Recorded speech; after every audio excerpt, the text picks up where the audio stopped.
IPL থেকে মোস্তাফিজকে বাদ দেওয়ার জন্য ভারত বোর্ড নোটিশ দিয়েছে বা চিঠি দিয়েছে কলকাতার নাইট রাইডার্সকে। যেটা শুনে অনেক খুশি হয়েছি, আলহামদুলিল্লাহ বলছি। আর তার কারণটা আমি আগে ২-৩টা ভিডিও বানিয়েছিলাম, সেখানে বলছিলাম। তার অন্যতম কারণ হচ্ছে যে দেখেন, ভারত সবসময় আমাদের পিছন মারে, মানে যেমনে মনে হেমনে মারে, আমাদের সাথে যা করে এগুলা বলার মতো না। এই যে ওসমান হাদি বাইরে খেল খতম করে দিল, ঠিক আছে, এগুলা ভারতেরই কাম। আরও এই যে প্রধানমন্ত্রী শেখ হাসিনা নিয়ে রাইকা দিছে, ফেরত দেয় না। সো এত কিছু আমাদের সাথে করতেছে, এরপরও কেন মুস্তাফিজ কেন এই দেশে খেলতে যাইবো আইপিএল এ? ৯ কোটি টাকা বেশি নাকি দেশের আত্মসম্মান বোধ বেশি ওদের কাছে? মানে এই সকল প্লেয়াররা টাকার কাছে বিক্রি হয়ে যায়।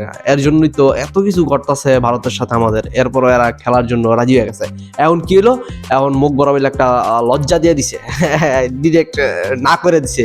মানে এই মুস্তাফিজ যদি আগেই কইতো যে না আমি খেলতাম না, আমি ভারত বয়কট করলাম, যেহেতু বাংলাদেশের সকল মানুষজন ভারতকে বয়কট করছে, সো সেই হিসাবে যদি মুস্তাফিজও বলতো যে আমি আইপিএল বয়কট করলাম, ভারত বয়কট করলাম, তাহলে আমাদের দেশের সকল মানুষের কাছে হিরো হয়ে যেত। এখন কি হয়ে গেল? এখন জিরো হয়ে গেছে। এখন ওরাই আমাকে বয়কট করে দিচ্ছে। যাক, আর এই বয়কট করার কারণ কি দেখা যায় জানেন? কারণ দেখা যাচ্ছে মুস্তাফিজের নাকি নিরাপত্তা দিতে পারতো না। আরে লোমের বলা, তোরা এত বড় একটা আইপিএল প্রতিষ্ঠিত করছো, এত দেশের মানুষ মানে প্লেয়াররা খেলতে এই জায়গায়, হ্যাঁ নিরাপত্তা দিতে পারবো, মুস্তাফিজের নিরাপত্তা দিতে পারতো না, এই জন্য মুস্তাফিজরে বাদ করছে। যাই হোক, তোরা যেহেতু মুস্তাফিজের নিরাপত্তা দিতে পারতি না, তাহলে সামনের বছর যে আমরা তখন দেশে বিশ্বকাপ খেলতে যাব, তাহলে আমাকে সব প্লেয়ারের নিরাপত্তা দিবি কিভাবে বল? এটা তো বিষয়টা একদমই হাস্যকর। সো আমাকে মুখ বরাবর জুতা মারছে। তো আমাদের এখন বাংলাদেশের বিসিবির উচিত তাদের বলা যে আমাদেরও নিরাপত্তার ঘাটতি আছে, আমরা আপনাকে দেশে খেলতে যেতাম না। আইসিসির ডিরেক্ট মুখ বরাবর নোটিশ দেওয়ার দরকার যে আমাদের যত ম্যাচ আছে সব শ্রীলঙ্কায় অনুষ্ঠিত করার জন্য ব্যবস্থা করেন, আমরা ভারত খেলতে যাইতাম না। মানে একটা দেশ আমাকে এত বড় লজ্জা দিছে, এরপর আমরা কিভাবে ওই দেশে খেলতে যাই? আমার মাথায় এটা খেলতে আসে না।